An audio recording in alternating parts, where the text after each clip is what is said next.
So good morning guys, ito po yung ating update sa ating moly production, yung ating black moly. So as you can see, yun na po, morning po ngayon. Marami pong nasa ibabaw kumakain, kakapakain ko lang po sa kanila. So as you can see, dumami na po sila ngayon. Yun na po ating production.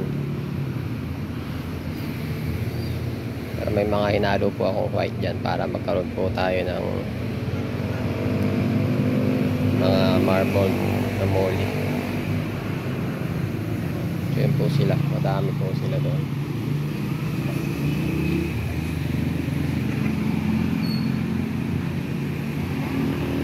Bilis lang po magpadami ng moly kahit po open na arawan, basta hindi ganun kababaw yung tubig, medyo malalim siya para makatago sila sa ilalim pagka mainit.